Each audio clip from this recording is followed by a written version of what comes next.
Good morning. Welcome again to Morning Devotions, and thank you so much for our time together. Well, it's Christmas Eve day.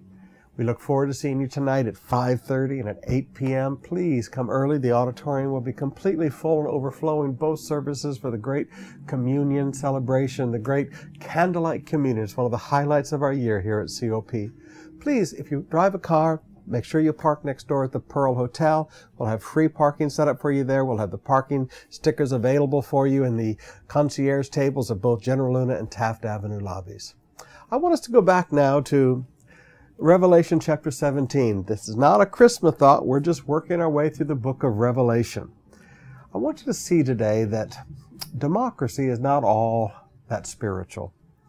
In chapter 17, verse 10, "The 10 horns you saw are 10 kings who have not yet received a kingdom, but who for 1 hour will receive authority as kings along with the beast.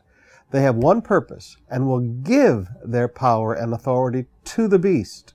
They will make war against the Lamb, but the Lamb will overcome them, because he is the Lord of lords and King of kings, and with him will be his called, chosen, and faithful followers. Then the angel said to me, the waters you saw where the prostitute sits, the peoples, the multitudes, the nations, and the languages, the beast and the 10 horns you saw will hate the prostitute. They will bring her to ruin and will leave her naked. They will eat her flesh and burn her with fire, for God has put it into their hearts to accomplish his purpose by agreeing to give the beast their power to rule until God's words are fulfilled. The woman you saw is the great city that rules over the kings of the earth." Now, there's so much truth there, but rather than approach it theologically, I want to approach it devotionally. I would like you to notice that during the Great Tribulation, there will be 10 world rulers who are not yet world rulers, but during the tribulation, they will come into power and authority. Those 10 kings, those 10 world rulers, will voluntarily give their power and give their authority to the Antichrist. They were the ones who will willingly give him power over all of the nations that they rule. Sometimes you and I, and if you live in the West, you probably get mad at me when I say this, but sometimes as Christians we think that democracy is Christian, and it's not. Democracy actually comes from the ancient Greek Empire that was very, very demonic. Let me say that again.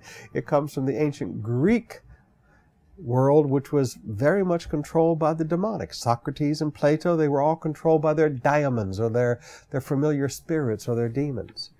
We often think as Christians that democracy, where we willingly give power and we willingly give authority to someone, makes it spiritual or makes it right. And we often forget that democracy has nothing to do with good or evil. Democracy is just a system of the transfer of power.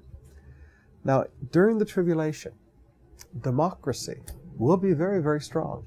Democracy will rule. Democracy will actually give power to the Antichrist. It is a willing giving of their power, a willing giving of their authority to the Antichrist. So please do not think that it's world dictatorships that bring in the power of the Antichrist. It's democracy that brings in the power of the Antichrist.